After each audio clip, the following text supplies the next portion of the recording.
말씀을 통해 내가 감당하면 하나님이 감동하신다라는 제목으로 하나님 말씀 증거하도록 하겠습니다.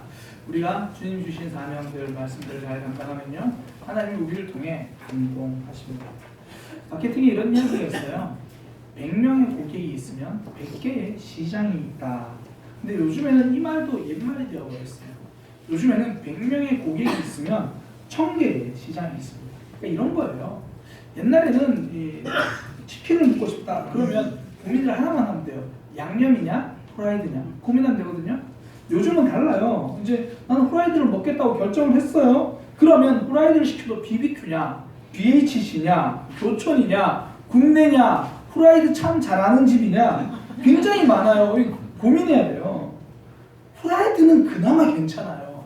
양념으로 넘어가기 시작하면요 간장 양념, 마늘 양념, 마라소스, 바베큐 양념, 간장 도요, 간장 골드, 간장 허니, 간장 스파이스 수없이 많아요. 수없이.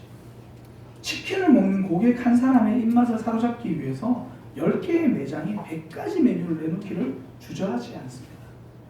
그래서 아마존은요 이렇게 이야기해요. 고객을 한 명으로 나누지 않고 0.1명으로 고객을 나눈다고 합니다. 한 사람이 가지고 있는 다양한 특징에 다 맞춰가지고 거기에 집중하는 거예요. 사람들이 나만의 개성을 존중받고 싶어 하거든요. 나에게 딱 맞는 서비스, 맞춤을 좋아해요. 나에게 맞춰주세요. 나에게 집중해주세요. 자기 존중을 넘어서 자기 사랑입니다. 이제 교회도요 나에게 맞는 곳을 찾아갑니다. 내 기호에 맞는 교회, 내 스타일에 맞는 교회. 하나님에게 예배하러 가는 예배가 아니라 신앙 맞춤 서비스를 받으러 교회 갑니다. 교회는 쇼핑 시대가 되어버렸습니다. 내 사명 감당할 교회가 아니라 나를 감당해줄 교회를 찾습니다. 자기 사랑이죠. 성경에서 많이 경계하는 것으로 말하는 게 자기 사랑이거든요. 디모데후서에 보면 말세의 모습을 이렇게 이야기합니다. 말세에 고통하는 때가 이르리니 사람들이 자기를 사랑하며. 이 말이 자기를 사랑하는 게 틀렸다 이 말이 나를 미워하라 이런 뜻이 아니에요. 항상 무슨 의미인가를 선명하게 하려면 반대가 무슨 말인지 찾으면 되거든요. 여기서 말하는 자기 사랑의 반대말은 자기 미움이 아닙니다. 자기 사랑의 반대말은 하나님 사랑입니다. 아브라함이 이삭을 드린 사건도요 이삭을 미워하는 사건이 아닙니다. 하나님을 사랑하는 사건입니다. 이삭을 버린 사건이 아니라 하나님을 붙잡은 사건입니다. 하나님께 집중하는 것. 그때 신앙의 회복이 있는 거예요. 그런 신앙의 뜨거움이 있는 거예요. 수천 명을 먹인 사건 500 이후 그 사건 소년이 감당한 그 작은 헌신에서 시작되었습니다. 물고기 2마리와 떡 5개 그걸 손에 들고 예수님 앞에 온 그 아이 그 손은요 기적을 쇼핑하려는 손이 아닙니다. 이것이라도 보탬이 되려고 함께 짐을 감당하는 손입니다. 하나님이 기뻐하시는 사명을 감당하는 손입니다. 그러니 감동의 현장으로 바뀌죠. 기적이 일어납니다. 쇼핑하듯이 내민 손이 누릴 수 없는 감격이고 감동이며 능력입니다. 저는 우리 교회 지체들을 볼 때마다 감동받을 때가 있어요. 어떤 구역은요 담임 목사가 워낙 신방을 안 가니까 구역 교사가 직접 목사님 그러면 저희 구역에 가서 따로 예배를 드리겠습니다. 그리고 연락이 왔어요. 그러면서 목사님 저희끼리 가서 예배를 드릴 건데 예배를 드려야 되는데 말씀 준비만 좀 도와주시겠어요? 그리고 구역 교사가 구역 식구들 데리고 와서 거기서 구역 예배 드리고 오는 거예요. 우리 교회는 이것이 필요해 저것이 필요해라고 서비스 요청을 하지 않습니다. 사랑을 들고 섬김을 들고 필요한 곳에 방문하는 거예요. 나를 감당해달라고 말하지 않고 내가 감당하겠다고 말합니다. 그런 섬김이 감동을 줍니다. 감당하는 삶이 감동을 줍니다.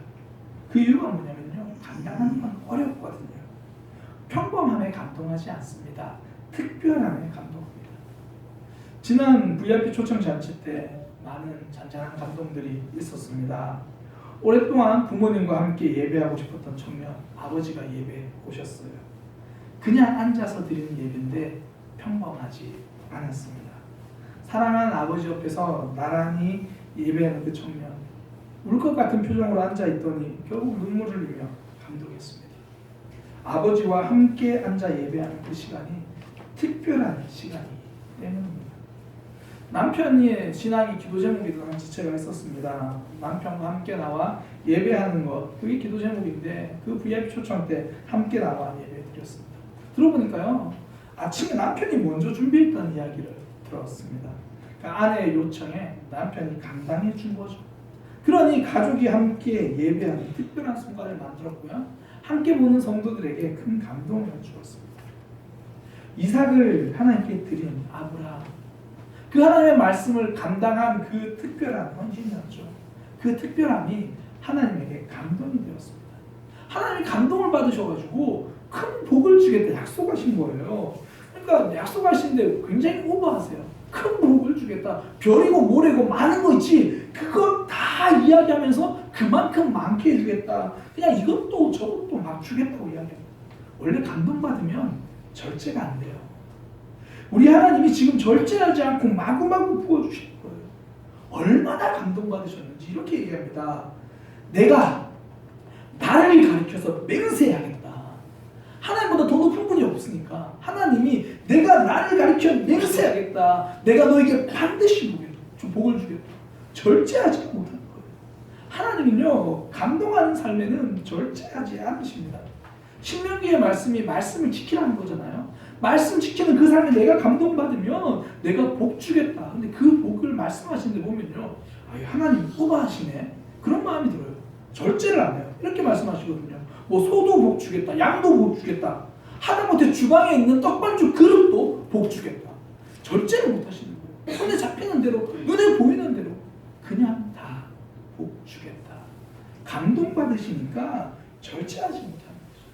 우리가 말씀을 따라가는, 율법을 지키는 그 어려운 삶 감당하겠다고 그러니까 하나님은 감동하겠다고 약속해 주시는 겁니다. 지난 11월 말 이제 정교인 그 VIP 초청 예배를 앞두고 특별 새벽 기도가 있었습니다.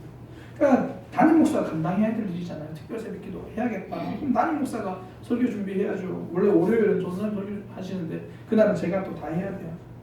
전 교인 전 성도 보고 나오라고 했으니까 어쨌든 잘 감당해야겠다, 그런 마음 든 거예요. 그러니까 성도들은 사실 출근하기 전에 단잠을 포기하고 나오는 시간이잖아요. 굉장히 피곤한 시간이거든요. 그러니까 담임 목사가 할 거는 설교 준비밖에 없으니까 마음을 쏟아서 설교를 준비했습니다. 시간을 들이고 마음을 들여서 감당했습니다. 그러니까 담임 목사라는 부담감 때문에 어쩔 수 없이 감당하며 준비했더니 가장 큰 은혜는 목사가 받았습니다. 그때 가장 큰 사랑을 깨닫고요, 저를 향한 말씀이 귀에 쏙쏙 들려서 심장이 막 박히는 거예요. 목요일에 설교 말씀을 전하는데 하나님께서 준비하는 설교에서 야, 네가 사랑이 없잖아, 저한테 말씀하시는 거예요. 금요일에 새벽기도, 특별 새벽기도 말씀 준비하는데 야, 네가 욕심이 많잖아, 그렇게 말씀하시는 거예요. 저 굉장히 아픈 시간이었거든요. 굉장히 행복한 시간이었습니다. 늘 설교 시간에 입을 열어 설교하던 목사가 귀가 열려 말씀 듣는 목사가 되었으니 그 말씀이 아파도 감동이 되는 거예요. 그 말씀이 아파도 행복이 되는 거예요. 하나님 주신 복이죠. 제가 감당할 때 감동이 옵니다. 하나님 우리에게도 감당할 일들을 많이 주시잖아요. 내가 감당할 기도가 있잖아요. 내 가족을 위해서, 내 남편을 위해서, 내 아내를 위해서, 내 자녀들을 위해서 감당할 기도가 있습니다. 내 구역 식구들 생각할 때마다 어쩌지라는 생각이 들면 그건 내가 감당해야 될 기도거든요.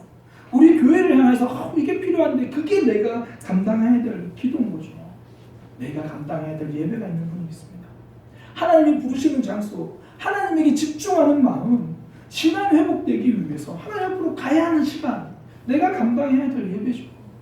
만나는 사람에게 하나님을 소개해줘야 되는 그 일을 감당해야 되는 사람이 있습니다. 너는 은혜 받았잖아, 너는 하나님 만났잖아. 그러면 그게 감당해야 될 은혜가 되는 거죠. 어떤 애들은요, 섬김 속에서 은혜를 감당하더라고요.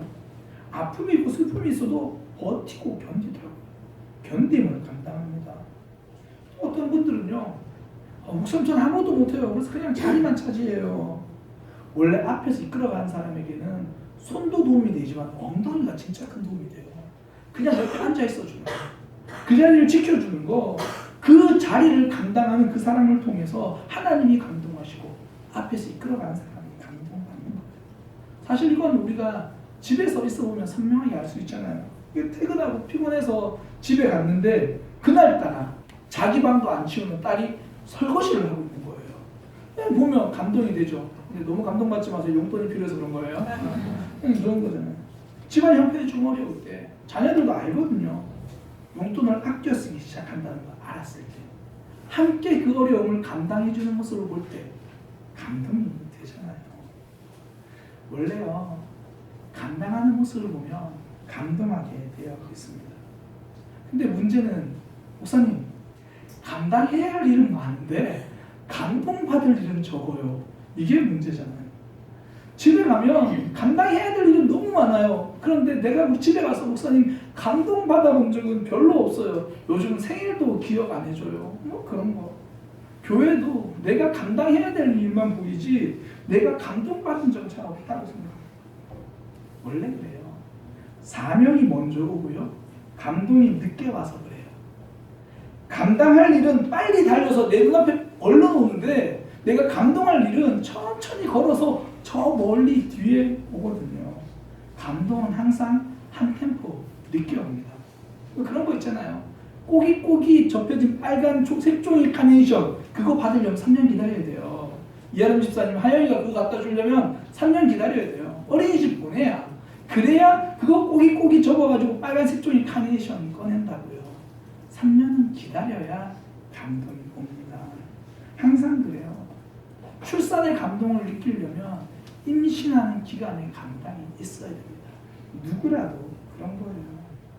하나님이 지금 맹세하면서까지 복을 주시겠다고 말씀하신 이 감동의 장면도요, 감동 이전에 감당하는 삶이 있었죠. 하나님 아브라함에게 이삭을 드리라고 말씀하셨을 때 아브라함이 먼저 감당한 건요, 3일 동안 걷는 겁니다. 아니, 하나님 그것도 콕 집어서 모리아 땅에 가서 내가 지시한 곳에 가서 번제를 드리래요. 그러니 꼼짝없이 아들 데리고 3일을 걸어야 돼요. 아들 바치러 가는 그 여정, 그 3일을 아브라함은 지금 감당하고 있는 겁니다. 이 3일을 감당해야 감동입니다. 지난 여름에 제가 전에 사역했던 이제 목사님과 부산교회 목사님이 좀 통화를 했습니다. 그 목사님이 그 교회 한 청년 이야기를 하시는 거예요. 박 목사 그 청년 이름 이야기하면서 이게 영상이 나가기 때문에 프라이버시, 그 청년 이름을 이야기하면서 박 목사 누가 이번에 침례를 안 받겠대. 그러면서 이제 부모님은 참 걱정을 하던데 나는 오히려 좋은 현상이다 그렇게 말했어.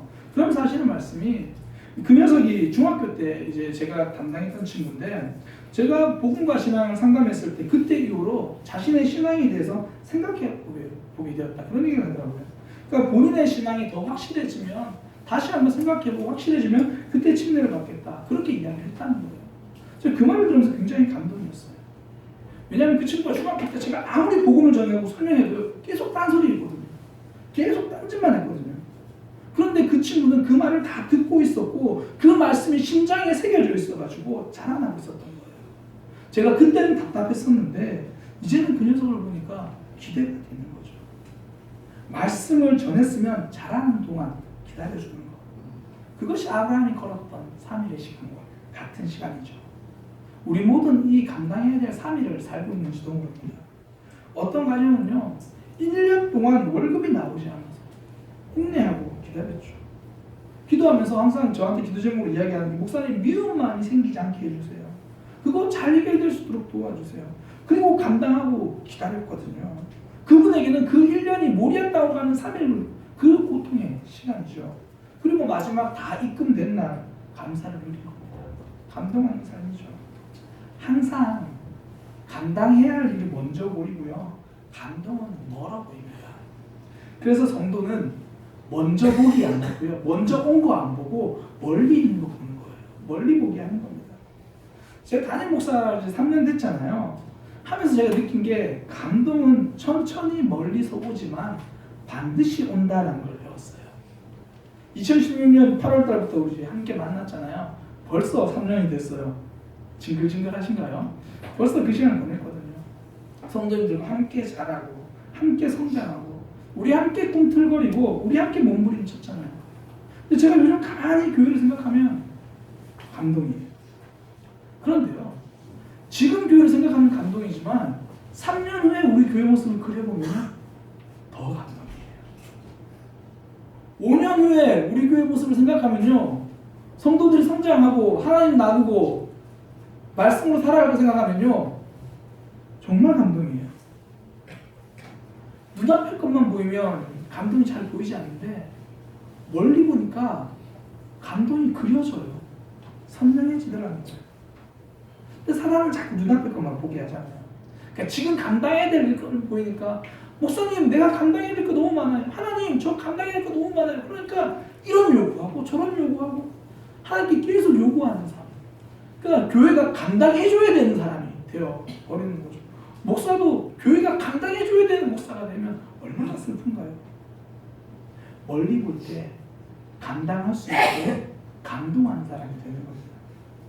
투자 전문가를요 두 부류로 나눌 수 있다고 합니다. 애널리스트와 데이 트레이더가 있대요. 애널리스트는 뭐 하는 사람이냐면 멀리 보고 투자하는 사람들. 그러니까 주식을 분석하고 파악하고 그러니까 미래의 가치를 보는 거예요. 그러니까 눈앞에 뭐 약간 주식이 떨어져도 민감하지 않아요. 그냥 미래 가치를 보고 투자했으니까 그냥 미래의 변화만 보는 거예요. 반면에 데이 트레이더는 단타라고 말하는 거기에 승부하는 사람이래요. 그러니까 지금 사서 잠시 오르면 팔고 그런 사람들. 그러면서 또 다른 주식 사고. 데이 트레이더는 내일 증시를 보지 않습니다. 1시간 뒤 30분 뒤를 보는 거예요.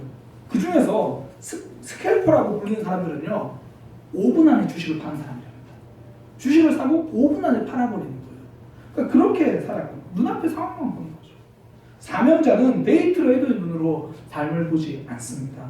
길게 보면서 감당하는 거예요. 제가 이전에 한 집사님과 대화하면서 그런 이야기를 나눈 적이 있어요. 집사님, 5년으로 생각해 봅시다. 성도들이 다 함께 하나님에 대해서 이야기하는 교회. 성도들이 구역에 하나님에 대해서 나누는 교회.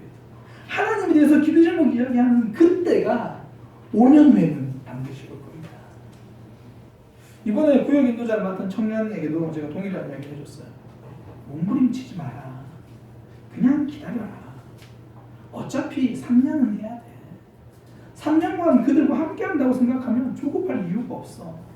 하나님 앞에서 살아가는 모습 보여주고 꾸준히 하나님에 대해서 나누면 돼. 그 3년이야. 물론 그 청년에게는 이 3년이 쉽지 않을 거예요. 아브라함이 모리아산으로 걸어갔던 그 3일, 그 포기하고 싶었던 그만큼 힘들 거예요. 그러나 그때마다 필요한 게 뭐냐면 멀리 보기입니다. 눈앞에 감당해야 할 영혼들로 보는 게 아니라 내가 감당해야 될 영혼들로 보는 게 아니라 하나님의 감동으로 변화되어져서 열매 맺을 영혼들을 보는 거예요. 그 순간을 그려보는 겁니다. 목사도요 눈앞의 일만 보일 때가 있어요. 그러면 제가 하는 게 뭐냐면 눈 감는 거예요. 눈 감고 이후의 모습을 그려보는 거죠. 하나님 만들어 가실 일을 생각해 보는 겁니다. 제가 이 말씀을 준비하면서요 제가 하나 다짐했어요. 하나님, 저 이제부터 기도할 때 미래 일도 좀 그려보겠습니다. 그러니까 그전에는 하나님 변화시켜 주세요 이렇게 기도했다면 이제는 변화되어진 제 모습을 기대하고 그려보면서 기도하겠습니다. 성도들을 위해서 기도할 때도 마찬가지죠. 하나님 저 성도를 위해서, 하나님 이 성도를 위해서 그전에는 지금의 모습을 놓고 기도했는데 이제는 그렇게도 기도하겠지만 3년 후에 집사님들의 모습을 그려보는 거예요. 3년 후에 우리 김양희 집사님의 모습을 그려보는 거예요. 3년 후에 우리 교회 지체들의 모습을 그려보는 거예요. 그렇게 하나님 앞에 서서 할 모습들. 그러니까 기대가 되죠. 우리도 그렇습니다. 하나님 지금 제 가정에 이런 문제가 있어요. 하나님 지금 우리 자녀들 이런 아픔이 있어요. 그런데 3년 후에는 해결되어 있겠죠. 5년 후에는 우리 자녀들 하나님 만난 모습으로 있겠죠. 눈앞에 것만 보면 간절했던 기도 제목이 멀리 보기 시작하면 기대감이 되는 기도 제목이 되는 겁니다. 원래 단타 승부하는 데이 트레이더는 늘 긴장감 가지고 살잖아요. 그러나 애널리스트는 기대감 가지고 주식을 보는 거예요. 멀리 보는 성도는요 기대감을 가지고 감당합니다.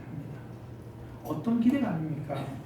점령에 대한 기대감입니다. 그렇게 하나님이 아브라함을 감동하신 후에 약속을 하시는데요. 이렇게 약속하세요. 대적의 성문을 차지하게 될 거다. 그러니까 적을 이기고 그들의 성을 차지하게 된다. 점령하게 된다. 그런 거예요. 어떤 분은 저에게 그렇게 이야기합니다. 목사님, 매 순간 넘어져서 너무 힘듭니다. 말씀을 듣고 집에 가면 전혀 말씀 안 들은 것처럼 살아서 너무 힘들어요. 말씀을 듣고 다짐했는데 집에 가면 너무 똑같아요. 그럼에도 불구하고 하나님은 이런 우리에게 승리를 약속하십니다. 선배 목사님 한 분이 목회 경험을 이야기해 주셨어요. 처음 이제 담임 목회자로 부임하셨을 때 딱 갔는데요. 한 달에 한 번씩 교회를 사임하고 싶다는 거예요. 근데 처음 담임 목사로 가서 담임 목사가 교회 떠나면 큰일 나는 줄 알고 그냥 그런 생각을 했대요. 이러다 설마 죽기 하겠어? 그러면서 이제 감당을 했대요. 그런 마음을 감당한다고 해서 교회를 떠나고 싶은 마음이 사라지는 게 아니거든요. 여전히 한 달마다 떠나고 싶은 마음이 들더래요. 어쨌든 그렇게 버티면서 1년을 채우고 2년째가 됐어요. 그러니까 이제는 떠나고 싶은 마음이 2달에 한 번씩 들더래요. 이제 좀 괜찮아지면 2달에 한 번씩. 그러다가 이제 3년이 되니까요. 한 3개월에 한 번, 혹은 6개월에 한 번 그렇게 교회를 떠나고 싶다는 마음이 드는 거죠. 그러니까 이제 2년 정도 되니까요. 이제 목사님이랑 저 안 맞는 것 같아요. 우리 교회를 떠난 성도를 보면 속으로 그런 말 할때요. 진짜 떠나고 싶은 건 난데. 진짜 떠나고 싶은 건 난데. 그러면서 그 시간을 버티다가 이제는 은퇴를 앞두고 있다는 이야기를 들었습니다. 사명 감당하는 동안 하나님이 붙들어 주시고 인도해 주신 거죠. 한 달마다 교회를 사임하고 싶었다는 그 마음, 매 순간 사실 패배한 거잖아요. 매 순간 넘어진 거잖아요. 일어서지 못한 삶이거든요. 그런데 이제는 감당하는 삶, 승리하는 삶, 그런 모습으로 주님께서 만들어 주신 거죠. 사명 감당하시는 신실한 목사님이 되신 겁니다. 사실 우리가 늘 사명을 기쁨으로 감당하세요 이런 이야기 많이 듣지만 사명은 웃으면서 감당하기 힘들 때가 너무 많습니다. 넘어지고 패배하고 그러면서 버텨야 될 때가 더 많아요. 그러나 시간이 지나면요 우리의 연약함이 점령되어질 때가 옵니다. 넘어져서 울면서 사명 감당하던 울보가 이제 하나님 앞에서 잘 감당할 수 있는 사람으로 변화될 그런 역사가 있을 겁니다. 제가 장담할 수 있어요. 하나님이 약속하셨기 때문이에요. 대적의 성문을 차지하리라. 점령하게 해주겠다. 목사님, 저는 눈치 보는 게 대적입니다. 지금은 눈치 보면서라도 그렇게 사명 감당하겠습니다. 그러니 이후에는 그 눈치 보는 마음이 점령되어서 당당하게 사명 감당하는 사람 되게 해주세요. 하나님, 저는 감정의 기복이 저의 대적입니다. 감정 조절이 안 돼요. 그래서 지금은 오르락 내리락 감정 기복이 있으면서도 하나님 앞에 사명 감당할 테니 이 감정 기복이 점령되어서 신실한 사람으로 승리하게 해주세요. 그런 기대감을 가지고 살아가는 거예요. 승리에 대한 기대감이죠. 그렇게 승리에 대한 기대감으로 살아가면요 그 승리는 내 삶의 연약함도 점령하게 되지만 우리 주변으로 드러나게 됩니다. 영향력으로 나타나는 거예요. 하나님께서 그렇게 약속하셨습니다. 또 너의 씨로 말미암아 천하 만민이 복을 받을 거다. 네가 그렇게 살아가면 너 때문에 주위 사람들이 복을 받을 거야. 나를 점령한 사람은요 주변도 점령하게 되어 있습니다. 중국 고전의 대학에 보면 이런 말 있잖아요. 수심제가 치국평천하. 나를 갈고 닦았더니 가정을 다스립니다. 가정을 다스릴 줄 알았던 사람이 나라를 다스립니다. 나라를 다스리는 사람이 이 온 세상도 평화롭게 한다는 겁니다. 얼마 전에 한 분이 이런 나눔을 하셨어요. 자녀들을 볼 때마다 이 정말 하고 싶은 말이 막 목에 막 걸린대요. 막. 이 보면 늦게 들어와, 연락도 잘 안 돼, 신앙생활도 정말 내 맘 같지 않아. 그러니까 막 보면 하고 싶은 말이 막 목이 걸리는데 꿀꺽 삼키고 기도를 잘해요. 네, 기도로. 그러니까 그 기도로 점령하는 거죠. 내 감정을 기도로 점령하는 거죠. 근데 그 시간이 쉬웠을까요? 굉장히 힘듭니다. 기도해보셔서 알잖아요. 저는 기도하면 응답된다고 바로 말씀하시는 분들이 부러워요. 응답은 되는데 저는 좀 오래 걸리더라고요. 기도하면 확실히 생겨 눈 뜨면 똑같을 때가 더 많아요. 그래도 그 시간 감당하면서 그분이 기도하고 기도가 나를 점령하는 시간을 가졌더니 목사님 이제는 자녀들이 변해가요. 그런 고백을 들어요. 답답해서 해주고 싶은 말을 참았는데 그 이야기를 본인이 하더래요. 신앙생활이 달라지고 있더래요. 기도로 나를 점령했더니 그 기도가 내 자녀도 점령해줘. 말씀이 나를 점령했더니 내 자녀의 삶도 말씀이 점령되어 가는 거예요. 이런 것을 영향력이라고 부릅니다. 성도는요, 하나님을 향한 그 일을 감당할 때 내 삶의 영향력이 커지는 거예요. 그걸 기대하며 살아가는 겁니다. 2019년 눈물로 감당하고 있는 일들이 있잖아요. 가족을 위해서, 하나님을 위해서, 말씀 때문에, 사명 때문에 힘들어도 감당하고 있는 우리의 모습을 보면서 하나님은 감동하실 겁니다. 내가 땀 흘리며 감당하고 있을 때 우리 하나님 눈물 흘리며 감동해 주실 겁니다. 그러니 눈앞에 감당해야 될 일이 있으면요, 자꾸 눈앞에 일만 보지 말고 감동하실 하나님을 기대하시길 소망합니다. 하나님이 내 인생에 부어주실 그 역사, 오늘은 넘어져도 내일은 승리할 거야. 내일도 넘어져도 1년 후에는 반드시 점령하고 말 거야. 나를 통해서, 우리 가정을 통해서, 우리 교회가, 내 주변이 함께 하나님을 알아가게 될 거야. 우리가 감당할 때 하나님이 감동하시는 거예요. 기뻐하시는 겁니다. 제가 참 좋아하는 성경 말씀이 있어요. 스바냐 3장 17절인데요. 너의 하나님 여호와가 너의 가운데 계시니 그는 구원을 베푸실 전능자이시라. 그가 너로 말미암아 기쁨을 이기지 못하시며 너를 잠잠히 사랑하시며 너로 말미암아 즐거이 부르며 기뻐하십니다. 하나님이 여러분 때문에 기쁨을 이기지 못한대요. 즐거워하신대요. 언제요? 우리가 사명 감당할 때. 우리가 하나님의 기쁨이 되기를 소망합니다.